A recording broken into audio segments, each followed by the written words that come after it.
आपके सामने कुछ महत्वपूर्ण प्रश्नों को लेकर इस वीडियो के माध्यम से आप तक पहुंचाया जा रहा है, जो लगभग एग्ज़ाम में आते रहे हैं। इसे तैयार करके आप एग्ज़ाम में अच्छे से अच्छे अंक प्राप्त कर सकते हैं। तो आइए पहला क्वेश्चन देखते हैं। फर्टिलाइजिंग तथा एंटी फर्टिलाइजिंग प्रक्रिया पर टिप्पणी लिखिए। अंडाणु से फर्टिलाइजिंग तथा शुक्राणु में एंटी फर्टिलाइजिंग स्रावित होते हैं, अर्थात अंडाणु में फर्टिलाइजिंग और शुक्राणु में एंटी फर्टिलाइजिंग स्रावित होते हैं।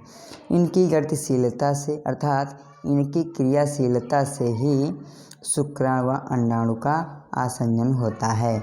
आइए इसी प्रकार से दूसरा क्वेश्चन देखते हैं। दूसरा क्वेश्चन क्या है? शुक्राणु में एक्रोसोम का क्या महत्व है? तो शुक्राणु में एक्रोसोम से हाइलुरोनिडेज एंजाइम का स्राव होता है, यानी कि शुक्राणु से एक्रोसोम से हाइलुरोनिडेज एंजाइम का स्राव होता है, जो अंडाणु की बाह्य भित्ति को गलाने में सहायक होता है, ताकि शुक्राणु अंडाणु में सरलतापूर्वक प्रवेश कर सके। तीसरा क्वेश्चन क्या है? अपरा की परिभाषा दीजिए और इसके 2 कार्य भी लिखिए।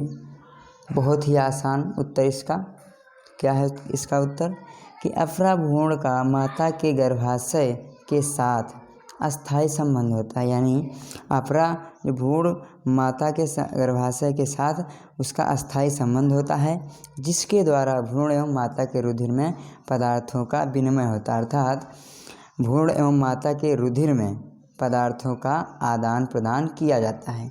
यह एक मात्र ऐसा अंग होता है जो 2 प्राणियों के ऊतक से बनता है और नाभिरज्जु द्वारा यह भ्रूण से जुड़ा होता है। अपरा प्लेसेंटा कहलाता है। अब आइए इसके कार्य के बारे में देखते हैं। तो इसका पहला कार्य क्या है? पोषण, न्यूट्रिशन। यह माता के रुधिर से पोषक तत्वों को गर्भ तक पहुंचाता है, अर्थात यह माता के ब्लड से पोषक तत्वों को गर्भ तक पहुंचाता है। अब दूसरा कार्य इसका देखेंगे, श्वसन, रेस्पिरेटरी। यह माता तथा गर्भ के बीच ऑक्सीजन O2 तथा कार्बन डाइऑक्साइड CO2 का आदान प्रदान करता है। तो श्वसन क्या है? यह माता तथा गर्भ के बीच ऑक्सीजन O2 तथा कार्बन डाइऑक्साइड CO2 का विनिमय करता है। आइए चौथा क्वेश्चन देखते हैं। जो ये सारे क्वेश्चन बोर्ड में 3 से 4 बार लगातार आते रहे, वही क्वेश्चन आपके इम्पोर्टेंट क्वेश्चन दिए गए हैं। क्या है क्वेश्चन?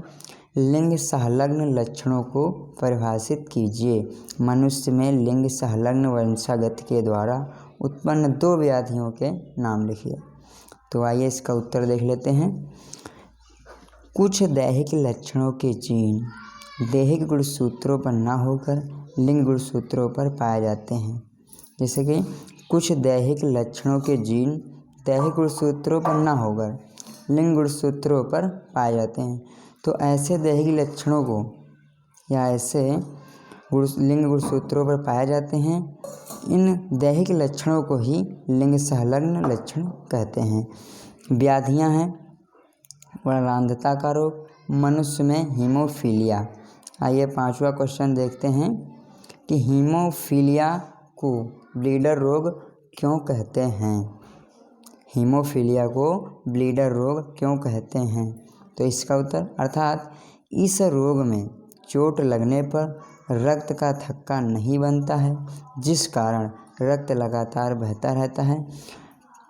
हीमोफीलिया को ब्लीडर रोग इसलिए कहते हैं कि इस रोग में चोट लगने पर रक्त का थक्का नहीं बनता है, जिस कारण रक्त लगातार बहता रहता है, इसलिए इसे ब्लीडर रोग कहते हैं। इसी तरह के क्वेश्चन पाने के लिए हमारे चौहान अनुपम क्लासेज को सब्सक्राइब करिए, साथ में बेल आइकन को प्रेस करिए। जय हिंद, धन्यवाद।